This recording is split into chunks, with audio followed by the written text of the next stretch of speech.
শব্দের জন্য তো আর বসতে পারলাম না। ও শব্দ তাইলে আমার ঘরের থেকেই হচ্ছে। এই তুমি এরকম ভাবে শব্দ করতেছো কি জন্য? মশলা বাটতেছি, শব্দ কোথায় করতেছি? মশলা বাটতেছো তাই যে শব্দ হচ্ছে, তাই আমি তো ঘরে টিকতে পারতেছি না। তাইলে নিচের যে যারা ভাড়াটিয়া আছে তাদের কি অবস্থা হচ্ছে? তা নিচের ভাড়াটিয়াদের চিন্তা করে তোমার এত দরকার কি বলো তো? আমি মশলা বাটছি, আমার ঘরে আমি মশলা বাটবো না, তাহলে কি আমি নিচটা লাগিয়ে মশলা বাটবো? একটা জায়গায় থাকতে গেলে সবার কথা বিবেচনা করে কাজ করতে হয়, ঠিক আছে? তুমি যেভাবে শব্দ করতেছো তা আশপাশের ৩-৪ ভাড়াটিয়ারা এই শব্দ শুনতে পাচ্ছে। এই আমি ভাড়া দিয়ে থাকি না?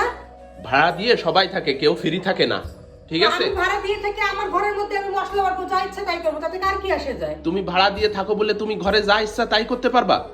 অবশ্যই, কারণ এটা আমার ঘর, এই ফ্ল্যাটের ভাড়া আমি দেই। মানে তুমি ভাড়াটিয়া না হয়ে যদি বাড়িওয়ালা হইতা তাও মনে হয় এরকম শব্দ করে তুমি কাজ করতে পারতা না, কারণ নিচে ভাড়াটিয়াদের শব্দ হচ্ছে, ডিস্টার্ব হচ্ছে। আমি ঘরের তাই আমার মাথা ঠিক থাকতেছে না। তাহলে আমি এখন মশলাটা কোথায় গিয়ে বাটবো? মশলাটা তো অন্যভাবেও বাটা যায় বা অন্য কোনো ব্যবস্থাও করা যায়। এই তুমি চুপ থাকো তো, আমার ঘরে বসে আমি মশলা বাটবো, তার আবার এত কথা? নিজের ৩৭ তো সবসময় ঠিকই বোঝো। কি নিজের ৩৭ বুঝছি? উপরে যে সময় ভাবি শব্দ করে সে সময় কি করো? তুমি দৌড়ে চলে যাও বাড়িওয়ালার সামনে নালিশ করতে। উনি তো কুটনি মহিলা, উনি নালিশ করতে পারে, আমি নালিশ করবো না? কেন?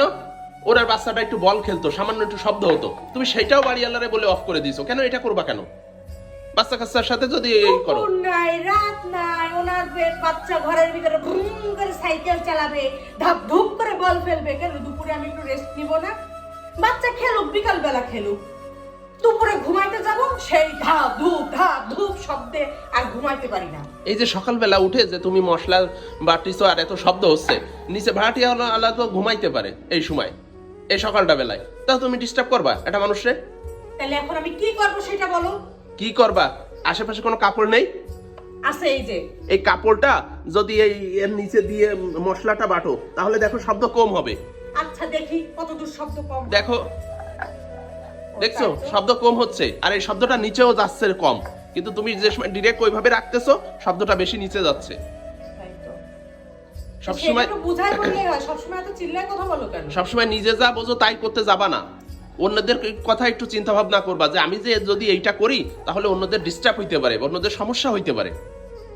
তাইলে তুমি যে শব্দটা পাচ্ছ এতক্ষণ ধরে, তুমি এসে এত জ্ঞানের কথা না বলে এই ভাড়াটিয়া ওই ভাড়াটিয়া অমুক ভাড়াটিয়া তমুক ভাড়াটিয়ার কথা না বলে ডিরেক্ট বললেই তো হয়, এর নিচে একটা কাপড় দিয়ে নাও, শব্দ কম হবে। আমি ফার্স্টে কি বুঝতে পারছি যে এরকম শব্দটা তুমি করতেছো রান্নাঘর থেকে, এরকম বেয়াক্কেলের মতো? কথায় কথায় বিয়াক্কেল বলবা না তো। অন্যান্য ভাড়াটিয়ারা যখন করে তখন তো তোমার এত অন্যদের কথা বলবা না তো। তুমি কি করতেছো? তুমি সচেতন থাকলে দেখবা যে আশেপাশে সবাই সচেতন হবে। অন্যরা চুরি করলে তুমিও চুরি করবা নাকি? আচ্ছা না, হয়েছে, আমি এখন থেকে এইভাবে মশলা বাটবো, ঠিক আছে? দেখি অন্যান্য ভাড়াটিয়ারা কত সচেতন থাকে।